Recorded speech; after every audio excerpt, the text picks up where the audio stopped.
Hola, buenos días. Voy a esperar un par de minutitos que se incorporen más personas.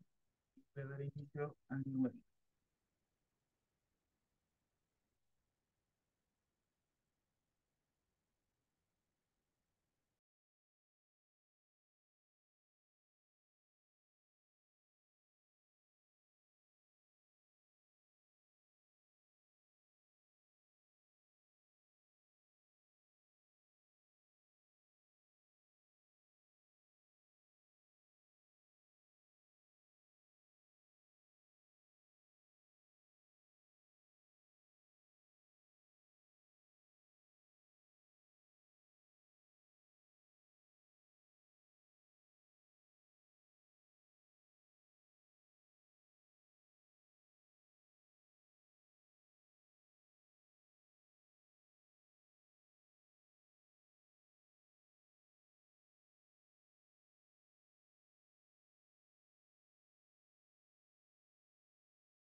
Ya, voy a dar inicio a este webinar que se tratará sobre, bueno, como están leyendo, sobre el impacto de la creación de este servicio de biodiversidad y áreas protegidas, junto estoy activando el punto de enlace, en la gestión de proyectos.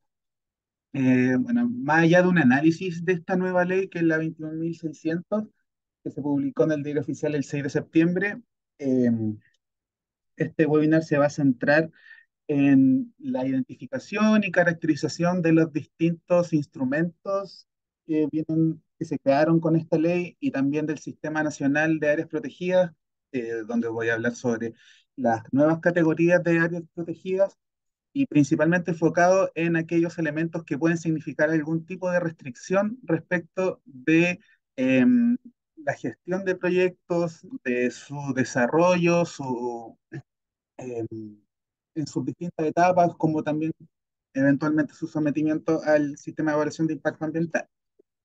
También voy a hablar un poco sobre el régimen de infracciones que está asociado a esta nueva ley y los plazos para su implementación. Así que voy a comenzar. En primer lugar, con la ley 21.600 se creó el Servicio de Biodiversidad y Áreas Protegidas y el Sistema Nacional de Áreas Protegidas, con el objetivo de la conservación de la diversidad biológica y la protección del patrimonio natural del país, a través de la preservación, restauración y uso sustentable de los genes, especies y ecosistemas. El objetivo del servicio es similar a esto, pero a través de la gestión busca la conservación de la diversidad biológica y la protección del patrimonio natural del país.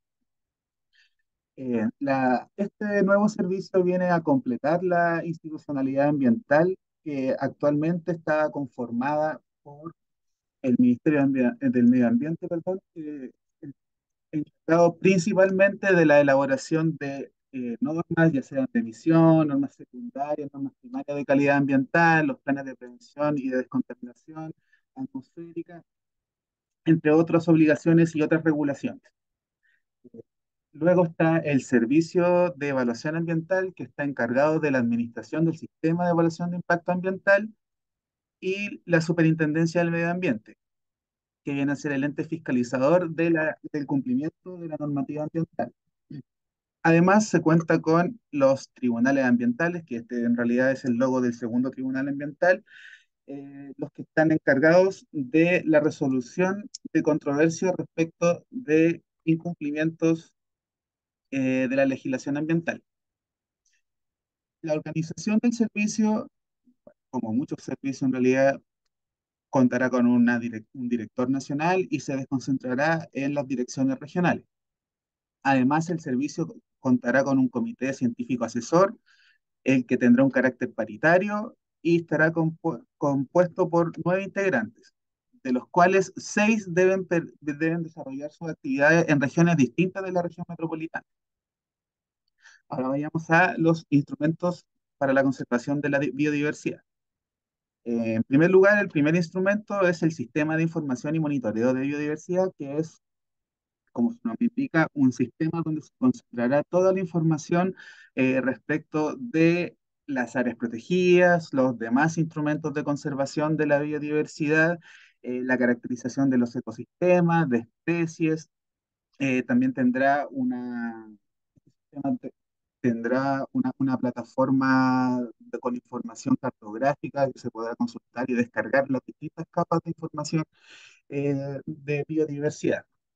Actualmente existe una plataforma con el mismo nombre, eh, cuya sigla es Simbio, al cual se puede acceder actualmente y contiene toda la información que acabo de relatar.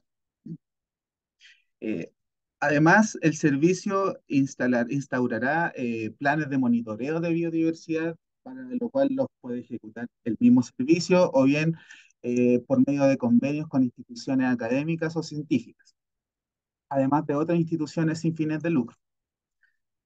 Otro instrumento es la planificación ecológica, que tiene el objetivo de definir las prioridades de conservación.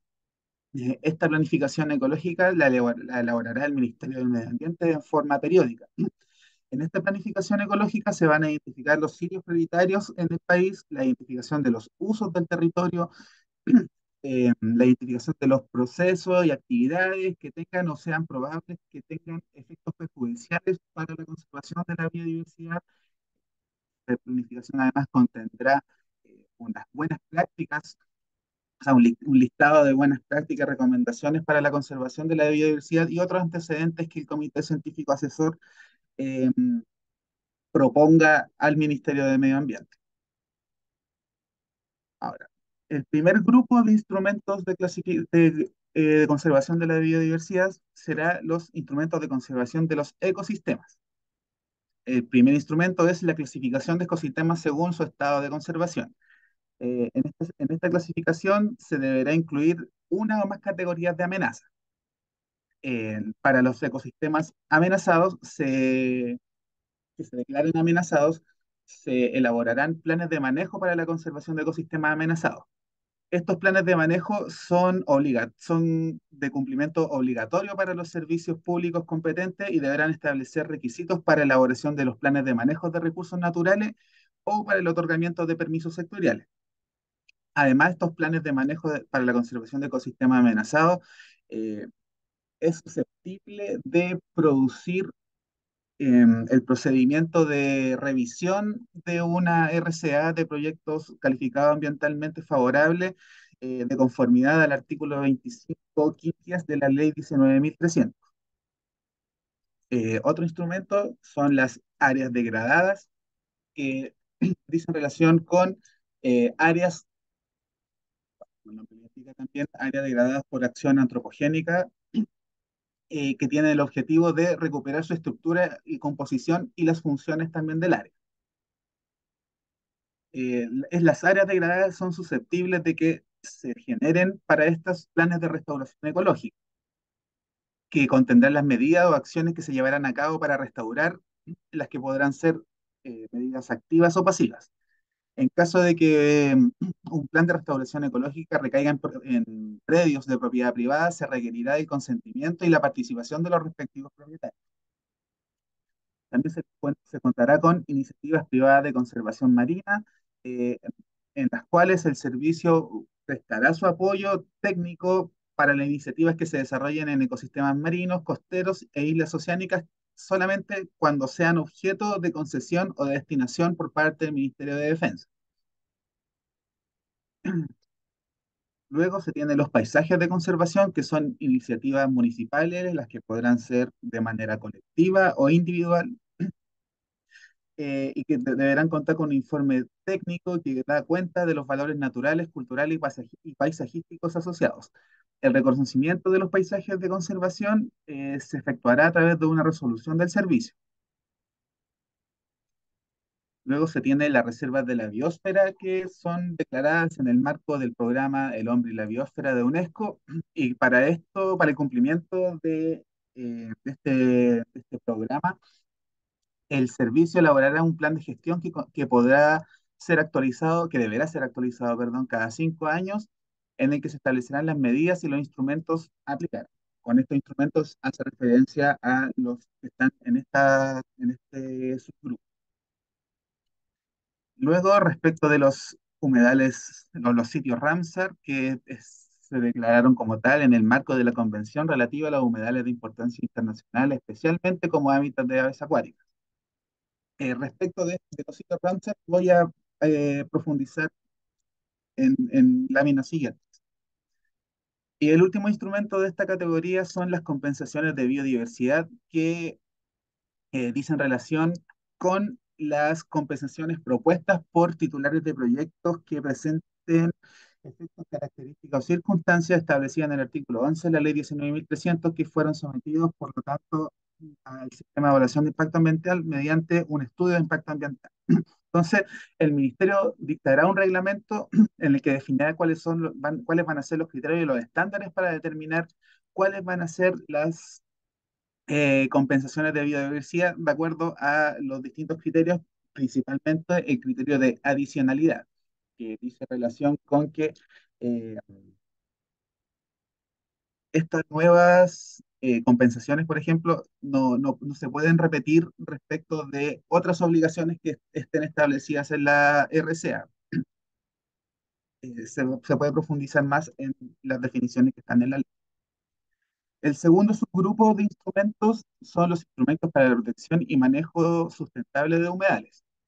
En primer lugar, se cuenta con el Inventario Nacional de Humedales, que actualmente está en operación, en servicio, en donde hay una plataforma de información cartográfica descargable donde se pueden encontrar eh, un catastro de todos los humedales a nivel nacional. Bueno, en realidad no están todos, sino que se está constantemente actualizando la plataforma, y en la plataforma estos humedales están clasificados por aquellos que están asociados a límites urbanos y aquellos que no están asociados a límites urbanos.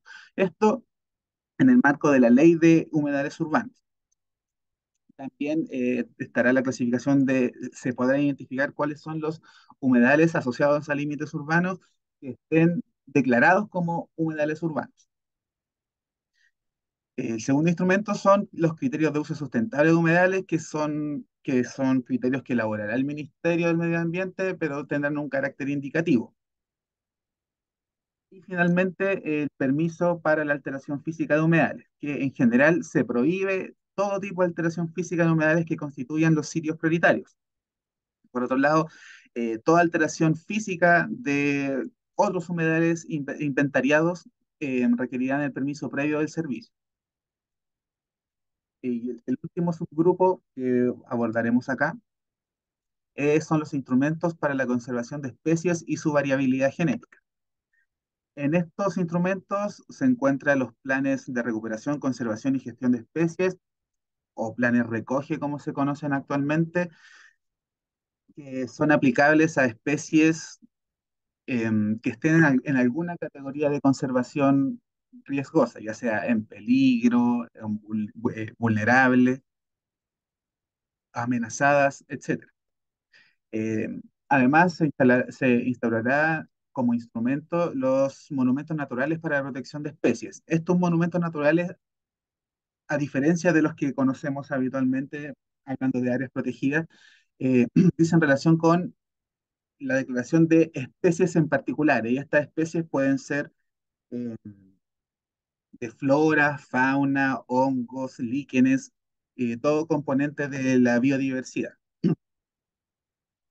Y finalmente, el Ministerio de Medio Ambiente y el servicio podrán elaborar planes de prevención, control y erradicación de especies exóticas y exóticas invasoras. Ahora vamos a el Sistema Nacional de Áreas Protegidas. En primer lugar, vamos a ver las categorías.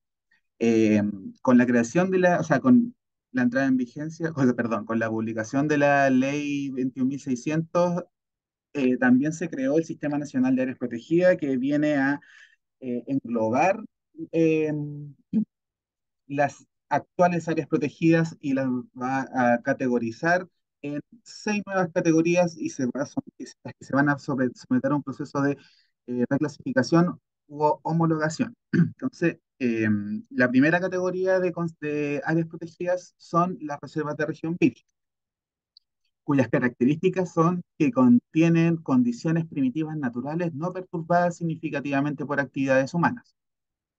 El objetivo es la preservación estricta de la integridad ecológica, los rasgos naturales, la continuidad de los procesos evolutivos y la mantención de los servicios ecosistémicos que proveen. No se permite ningún tipo de actividad salvo las de investigación científica. La homologación de este tipo de área protegida va a ser, como el nombre también, la Reserva de Región Virgen. La segunda categoría es la de parques nacionales. Y las características que son ambientes únicos o representativos del patrimonio del país, que tienen un rasgo de especial interés educativo, científico o recreativo. El objetivo de esta categoría es la preservación del patrimonio natural, su valor escénico, cultural, la continuidad de los procesos evolutivos y de las funciones ecológicas, las poblaciones de especies y los ecosistemas. En los parques nacionales no se permitirán ningún tipo de actividad salvo de investigación científica, educación o turismo de baja escala. Eh, la homologación de las áreas actuales que recaerán en la categoría de parque nacional son los parques marinos, parques nacionales y parques nacionales de turismo. La tercera categoría es la de monumento natural. Esta es distinta del instrumento monumento natural para aplicar especies que vimos en la lámina anterior. Estos monumentos naturales se caracterizan porque tienen una presencia de componentes naturales específicos, relevantes para la biodiversidad o formaciones de valor excepcional. El objetivo de esta categoría es la preservación de un componente específico de la biodiversidad o de los elementos o sitios de especial interés geológico, paisajístico, educativo, científico y los hábitats asociados a él. Las actividades permitidas son eh, cualquier tipo de actividad, salvo las de explotación de recursos naturales con fines comerciales. Por otro lado, la homologación de los monumentos naturales será los monumentos naturales actuales. La cuarta categoría es la Reserva Nacional. Estas se caracterizan por tener comunidades biológicas, especies nativas, hábitats y sitios de reproducción relevantes para la protección de determinadas especies y ecosistemas. El objetivo de esta categoría son la preservación de las comunidades biológicas, especies y hábitats a través de una gestión activa.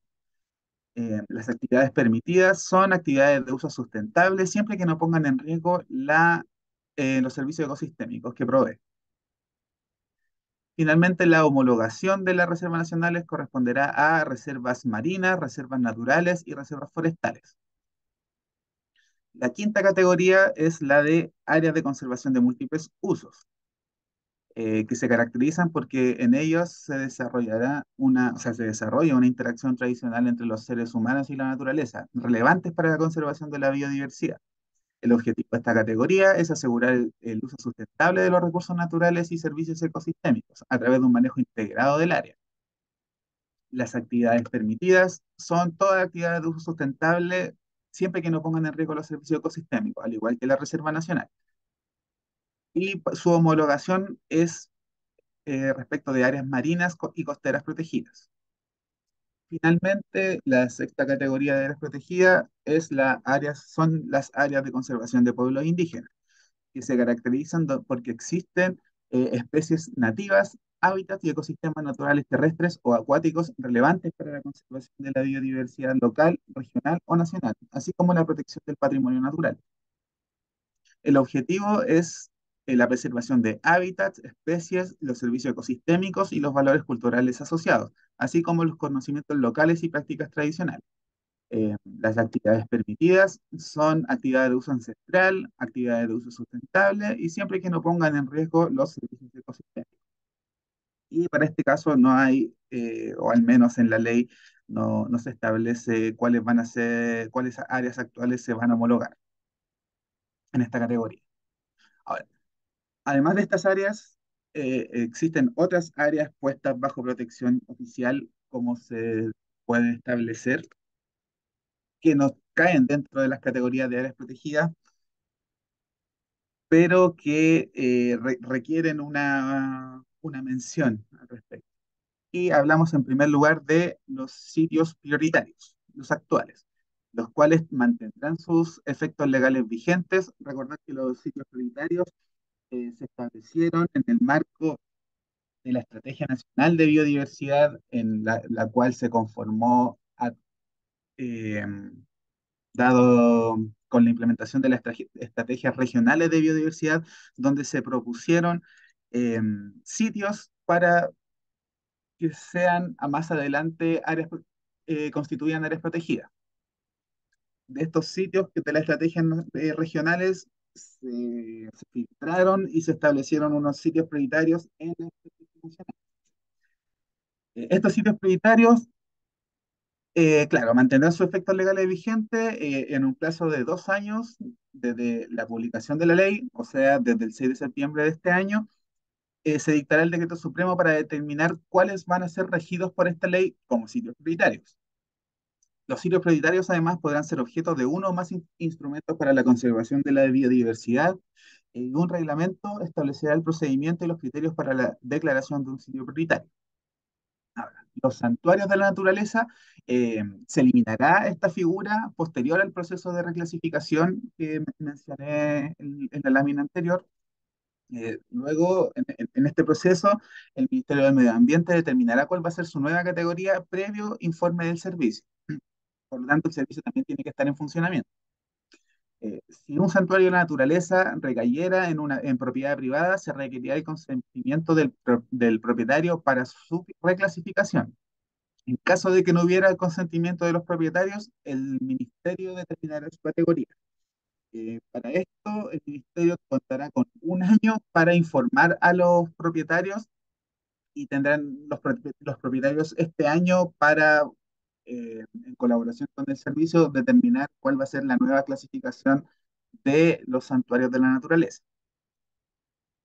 Respecto de los bienes nacionales protegidos, estos también mantendrán sus efectos legales hasta el proceso de reclasificación.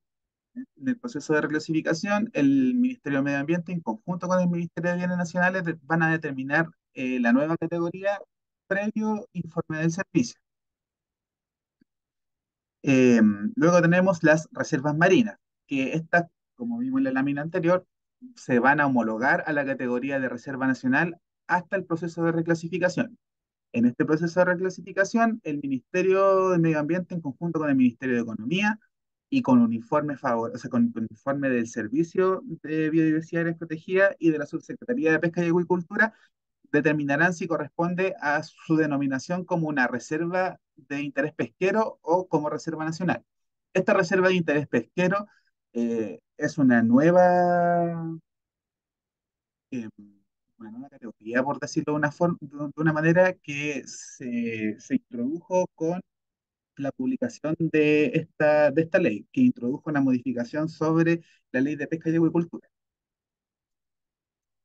Finalmente, respecto a los sitios rancher, como lo nombré vagamente hace un par de láminas, cuando estos se encuentren dentro de un área protegida, se entenderá que forman parte de ella. Por lo tanto, tendrán la misma categoría.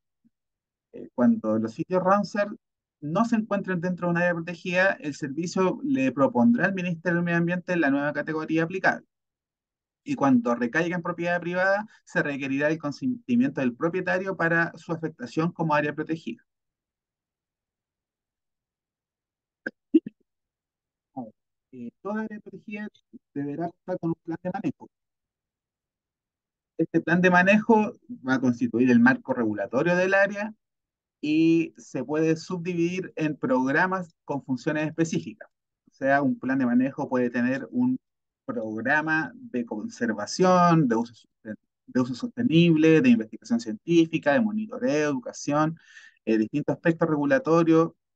Deberá contener y determinar cuál va a ser la administración del área protegida y cómo va a ser la coordinación. Los planes de manejo serán elaborados por el servicio y serán aprobados mediante resolución. Los contenidos mínimos que tendrán bueno, perdón, eh, además tendrán un plazo el servicio tendrá un plazo de 2 años desde la creación de un área protegida para la elaboración del plan de manejo respectivo. Los contenidos mínimos que tendrá el plan de manejo son, en primer lugar, el objeto de protección, un diagnóstico de las presiones y amenazas sobre los objetos de protección, y, y estrategias de manejo para mitigarlas o suprimirlas, eh, planes de monitoreo y seguimiento con metas medibles o indicadores de seguimiento, antecedentes jurídicos del área, la normativa general del área y las normas específicas de las diferentes zonas. Deberá contener también una zonificación, un área de amortiguación, los usos o costumbres ancestrales al interior e inmediaciones, si fuese aplicable, las actividades compatibles e incompatibles, y un plan de contingencia contra incendios.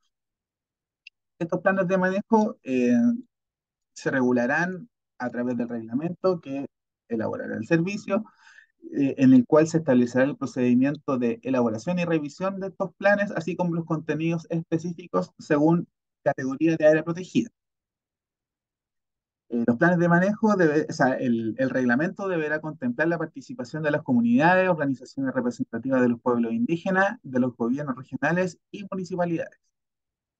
Cuando un plan de manejo un área protegida contemple la gestión sostenible o recuperación de especies hidrobiológicas de interés comercial, se deberá consultar a la Subsecretaría de Pesca. Y donde sea factible desarrollar turismo, se deberá consultar a la Subsecretaría de Turismo sobre el programa de uso público. Respecto de las concesiones y los permisos, eh, el servicio otorgará tres tipos de concesiones. Concesiones para turismo, concesiones para investigación científica y concesiones con fines educativos. Eh, para estas concesiones, el área protegida deberá contar con un plan de manejo, las concesiones no podrán exceder los 30 años y las mismas reglas serán aplicables a las sesiones de uso. Cuando el área protegida recaiga en bienes administrados por la Subsecretaría para las Fuerzas Armadas, eh, y las concesiones, en realidad el uso que se le quiera dar a las concesiones, contemple infraestructura permanente, que sea mayor a un año la actividad que se piensa realizar, se requerirá de un informe de la subsecretaría para la Fuerza Armada. Para el otorgamiento de concesiones se conformarán comités técnicos, el cual contará como integrante al director nacional del servicio, un representante del Ministerio del Medio Ambiente, un representante de la Subsecretaría de Turismo, un representante del Ministerio de Educación, un representante del Ministerio de Ciencia, Tecnología e Investigación, un representante del Ministerio de Cultura y Artes y el Patrimonio, un representante del Ministerio de Desarrollo Social y Familia y un representante del Ministerio de Bienes Nacionales. Además, eh, contará con un representante del Consejo Regional y un representante de la municipalidad, dependiendo de la localización del área protegida susceptible a ser concesiva.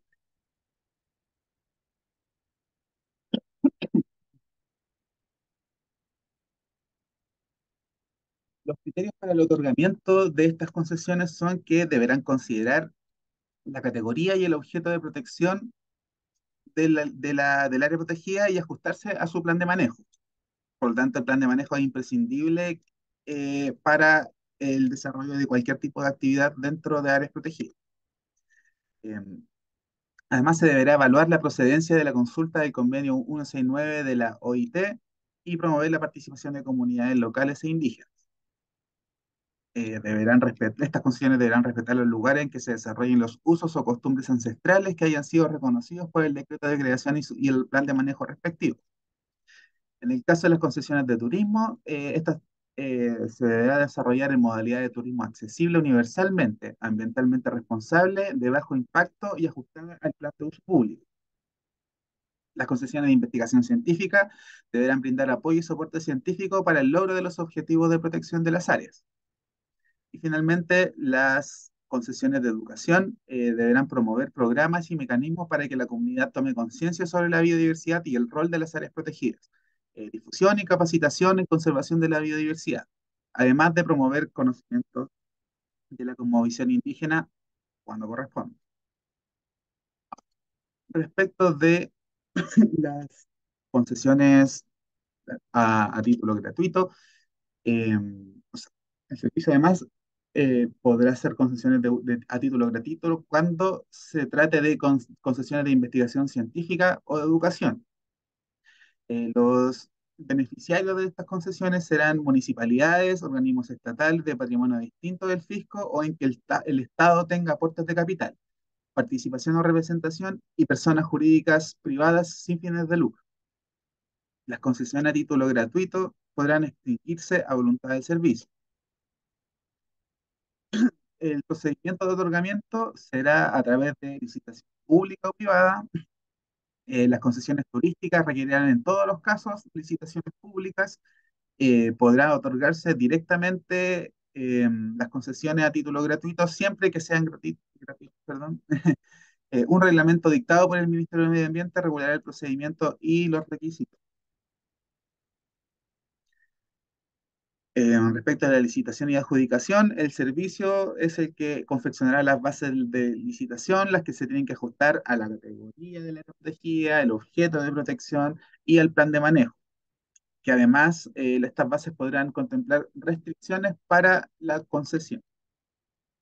La adjudicación se efectuará mediante una resolución y el adjudicatario deberá suscribir con el servicio de biodiversidad y áreas protegidas un contrato de concesión constatado en escritura pública.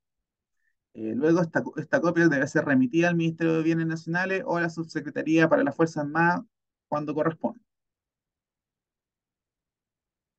También se establecen causales de extinción de concesión, que vendrían siendo el vencimiento del plazo de la concesión, un mutuo acuerdo entre las partes, la pérdida de los requisitos o condiciones exigidos para su otorgamiento, incumplimiento de obligaciones en conformidad al proceso, un procedimiento sancionatorio levantado ya sea por la Superintendencia de Medio Ambiente o el mismo servicio, o en realidad servicios que tengan competencia respecto de la gestión de recursos naturales en áreas protegidas, la ocurrencia de algún hecho o circunstancia que haga imposible el objeto de concesión, la cancelación o extinción de la personalidad jurídica y demás causales que estipule la base de licitación, que serán confeccionadas por el servicio, como dije anteriormente.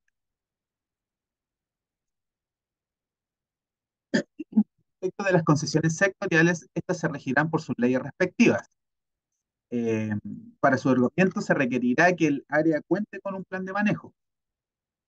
Además, las concesiones deberán ser compatibles con el objeto de la categoría, deberán ser compatibles con los objetos de protección del área protegida y deberán ser compatibles con el plan de manejo. Se requerirá además de un informe favorable del servicio. Respecto de estas concesiones, se prohibirán las concesiones sectoriales necesarias para el desarrollo de actividades de explotación de recursos naturales con fines comerciales, como minería, acuicultura, por ejemplo, así como actividades de infraestructura industrial en reservas de región virgen, no sé por qué está RRG, ahí fue un error mío, eh, parques nacionales y monumentos naturales, que vendrían siendo las tres primeras categorías de áreas protegidas. Las concesiones y los proyectos existentes. Bueno, las concesiones o contratos que se hubiesen otorgado o adjudicado antes de la creación de un área protegida continuarán vigentes hasta que se efectúe la relocalización de la concesión, en el caso, por ejemplo, de las concesiones acuícolas, a menos que estas caigan en un incumplimiento y se produzca la caducidad de la concesión o el término del contrato en cuestión. La creación de un área protegida no obstará el desarrollo de aquellas actividades que ya contaren con una resolución de calificación ambiental favorable. Además, el servicio otorgará un permiso para actividades que se desarrollen en áreas protegidas, siempre, que será requerido para toda actividad de carácter transitorio o que no requiera infraestructura permanente y que además no sea aquellas referidas en el artículo 10 de la ley 19.300 o el artículo 3 del reglamento del SEIA establecido en el decreto 40 del 2012. Eh, Para este permiso no lo requerirán las actividades que sean exceptuadas expresamente en el plan de manejo o en el decreto de creación. Recordar que en el plan de manejo y también en el decreto de creación se van a establecer cuáles van a ser las actividades permitidas o actividades compatibles con el objeto del área. Solo se otorgará este permiso si la actividad se ajusta a la categoría, al objeto de protección y al plan de manejo respectivo, y la duración no podrá exceder el año, aunque podrá ser renovable a solicitud del interesado. El servicio además podrá establecer obligaciones o condiciones. Asimismo, podrá requerir una retribución monetaria o no monetaria cuando recaiga en una actividad con fines comerciales. Un reglamento del Ministerio del Medio Ambiente regulará el procedimiento para la solicitud, el otorgamiento de los permisos y los criterios para fijar esta retribución, monetaria o no monetaria, así como los criterios. Respecto de las prohibiciones, bueno, se establece de la A hasta la T de prohibiciones que dice en relación con principalmente la extracción de los distintos recursos naturales o alteración física de estos recursos. Y hablando de recursos naturales, también se engloba a las especies, ya sean de flora, fauna, hongos y líquenes que estén dentro de un área protegida.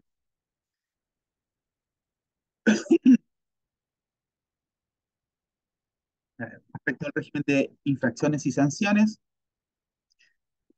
en primer lugar, la fiscalización la realizará el servicio, quien fiscalizará todas las actividades y planes que se desarrollen o ejecuten dentro del área protegida. Además, le corresponderá al servicio ejecutar aquellas labores que se encomienden en virtud de los programas o subprogramas de fiscalización establecidos por la SMA. Recordar que la Superintendencia de Medio Ambiente cada año establece un programa de fiscalización respecto de las actividades de fiscalización que se realizarán al año siguiente. Eh, El servicio podrá realizar además funciones de fiscalización fuera de áreas protegidas en virtud de un convenio de encomendamiento de servicio con un servicio público competente. Respecto de la sanidad vegetal y animal, el servicio deberá suscribir un convenio de encomendamiento de funciones con el SAC o Cernapesca. Los funcionarios que cumplan las funciones de fiscalización tendrán además la calidad de ministros de fe. Respecto de las infracciones de áreas protegidas, se enlistan contravenir las prohibiciones establecidas en el ámbito anterior, que eran de la A a la T, contravenir lo dispuesto en los planes de manejo de áreas protegidas, contravenir las obligaciones establecidas en los contratos de concesión, realizar actividades sin contar con el permiso cuando lo requiera o contravenir las condiciones establecidas para su otorgamiento, contravenir las obligaciones que conlleva ser propietario o administrador de un área protegida, impedir u obstaculizar las labores de fiscalización de los funcionarios habilitados, entregar información falsa u ocultar cualquier antecedente relevante con el fin de encubrir alguna infracción. Y finalmente, tenemos infracciones fuera de áreas protegidas, que también son competencias de este servicio, las que contemplan las alteraciones sobre recursos, ecosistemas o especies dentro de un sitio prioritario o que afecten las características ecológicas del sitio. Recordar que los sitios prioritarios no corresponden a una categoría dentro del Sistema Nacional de Áreas Protegidas, sino que es eh, un instrumento aparte de este sistema. Eh, Otra infracción fuera de áreas protegidas es incumplir los compromisos asumidos en un plan de restauración ecológica, incumplir las medidas contenidas en un plan de prevención, control y erradicación de especies exóticas invasoras, alterar físicamente una humedal sin contar con el permiso para ello, contravenir las prohibiciones establecidas para la protección de especies declaradas como monumento nacional y usar para fines distintos el sistema de certificación de biodiversidad y servicios ecosistémicos. Finalmente, impedir deliberadamente la fiscalización o encubrimiento de una infracción o evitando el ejercicio de atribuciones de fiscalización. Entonces, en general, las infracciones fuera de áreas protegidas son el contravenimiento de eh, los instrumentos de conservación de la biodiversidad que presentamos en la segunda lámina. Si una conducta además, constituye una infracción administrativa de conformidad a esta y otra ley, se aplicará el procedimiento y las sanciones establecidos en el cuerpo legal que imponga la sanción de mayor entidad. Los incumplimientos respecto de condiciones, medidas establecidas en las resoluciones de calificación ambiental van a ser fiscalizadas, continuarán siendo fiscalizadas en realidad por la Superintendencia del Medio Ambiente. Las infracciones además prescribirán a los 3 años contados desde la comisión o desde la manifestación evidente de sus efectos en que se hayan causado daño ambiental. En ambos casos, el plazo se interrumpirá con la notificación de la formulación de cargos por los hechos constitutivos de las infracciones. Las categorías de las infracciones se consideran gravísimas cuando hayan causado daño ambiental no susceptible de reparación, cuando hayan afectado gravemente los servicios ecosistémicos y cuando impidan u obstaculicen deliberadamente el cumplimiento de determinado plan de manejo. Entonces serán infracciones graves cuando hayan causado un daño ambiental susceptible de reparación, se haya afectado un área sin comprometer los servicios ecosistémicos y cuando se afecte negativamente el cumplimiento del plan de manejo. Finalmente, se consideran infracciones leves cuando contravengan cualquier precepto o medida obligatoria y que no constituya una infracción gravísima o grave. Respecto de las sanciones, estas sanciones tendrán una mayor, eh, una mayor dureza, por decirlo de una forma, respecto de las sanciones que impone la Superintendencia de Medio Ambiente. En el caso de las gravísimas, por ejemplo, la Superintendencia de Medio Ambiente establece multas de hasta 10.000 unidades tributales anuales, en el caso de las graves hasta 5.000 unidades tributales anuales y en el caso de las leves hasta 1.000. En este caso, el servicio para el caso de las infracciones gravísimas podrá imponer una multa de hasta 15.000 unidades tributales anuales, una restricción total de los beneficios obtenidos como un área de protección privada, en el caso de que una persona natural o jurídica haya solicitado ser administrador de un área de protección privada, la extinción de la caducidad, o sea, extinción o caducidad de la concesión o permiso y la prohibición temporal de ingreso a un área protegida entre 5 y 15 años. Las sanciones para las infracciones graves son una multa de hasta 10.000 unidades tributales anuales, una restricción parcial de los beneficios obtenidos como un área de protección privada, la suspensión de la concesión o del permiso y una prohibición temporal de ingreso entre 5 y 15 años. igual que en el caso de las infracciones gravísimas. Y finalmente, en el caso de las infracciones leves, las sanciones podrán ser una multa de hasta 1.000 unidades tributales anuales y la prestación de servicios en beneficio de un área protegida. Ahora, como pudieron observar, hay una cantidad de instrumentos y categorías que requerirán la elaboración de reglamentos para su correcta implementación y definición de criterios y condiciones. Y aquí les voy a presentar un resumen de todos los reglamentos, que aproximadamente son 21 reglamentos que tendrá que elaborar el Servicio y el Ministerio del Medio Ambiente. Y aquí los tenemos. En primer lugar, un reglamento para la organización interna del servicio, donde se hagan las denominaciones y las funciones de cada unidad. Un reglamento para el comité científico asesor, donde se establezca cuál va a ser la conformación, las causales de inhabilidad o incompatibilidad, su funcionamiento y, y el proceso de toma de decisiones.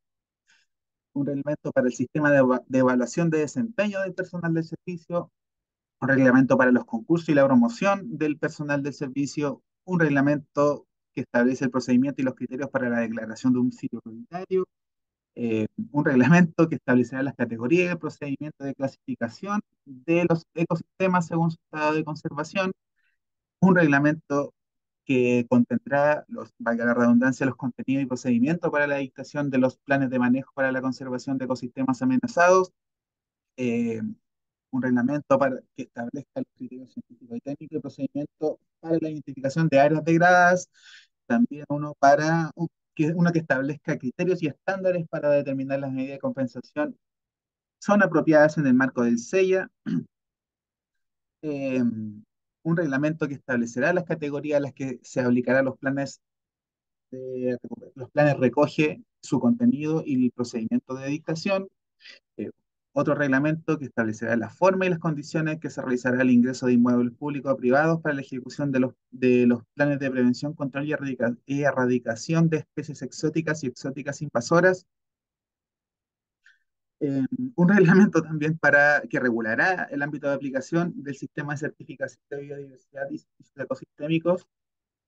Eh, un reglamento sobre el contrato de retribución por servicios ecosistémicos, otro reglamento sobre los comités público-privados regionales que se establecerán, eh, un reglamento sobre los procedimientos de creación, modificación y desafectación de áreas protegidas, donde se establecerá el procedimiento y los requisitos para cada área, para cada categoría de área, un reglamento para la elaboración y revisión de los planes de manejo de áreas protegidas, un procedimiento también para el otorgamiento de concesiones. Estas son las concesiones que otorga el servicio, es decir, las de educación, turismo e investigación científica. También un reglamento para el permiso para desarrollar actividades en áreas protegidas, un reglamento para la determinación, el procedimiento, los plazos, condiciones y requisitos para la creación, modificación y desafectación de áreas protegidas privadas, también un reglamento para el registro público de sanciones y un reglamento para el plan de corrección que establecerá el procedimiento que regirá la presentación, aprobación, contenido mínimo y mecanismo de seguimiento. Finalmente, los plazos de implementación de esta ley o su entrada en vigencia en realidad, lo presentamos a continuación. La ley 21.600 se publicó el 6 de septiembre del 2023, eh, durante, que tendrá el Ministerio de Medio Ambiente el plazo de un año para dictar en colaboración con el Ministerio de Hacienda y el Ministerio de Agricultura, eh, establecerán unos reglamentos que dicen relación con el funcionamiento del personal del nuevo servicio y también se establecerá cuál va a ser el inicio del funcionamiento del servicio. Hasta el momento no hay una fecha de inicio. Al segundo año, o sea, además el Ministerio tendrá 2 años para la dictación de los reglamentos, de estos 21 reglamentos que vimos en las dos láminas anteriores.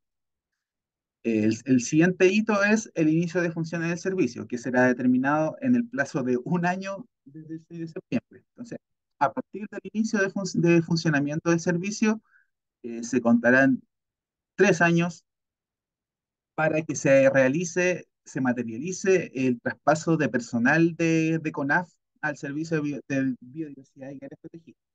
El personal de CONAF que será traspasado al servicio son todos aquellos que realicen actividades o tengan relación con la gestión de áreas protegidas que administre la CONAF.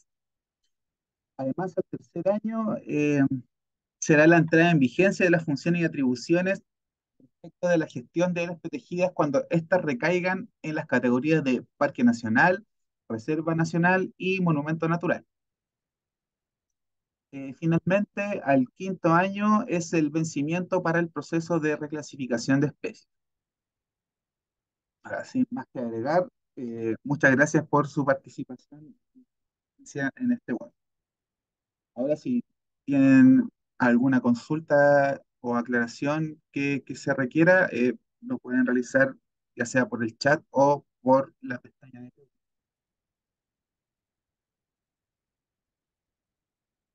Em, Cabe destacar que como Mont Group tenemos oficina en toda Latinoamérica, como son en Argentina, en Bolivia, en Brasil, también en Canadá. Bueno, acá en Chile tenemos oficina acá en Santiago y oficina en Antofagasta. También tenemos en Colombia, en Ecuador, México, Paraguay, Perú, Uruguay y Estados Unidos. Así que con esto estaríamos terminando. Si no tienen dudas o solicitar algún tipo de aclaración, podemos dar término a este webinar. Muchas gracias por su asistencia.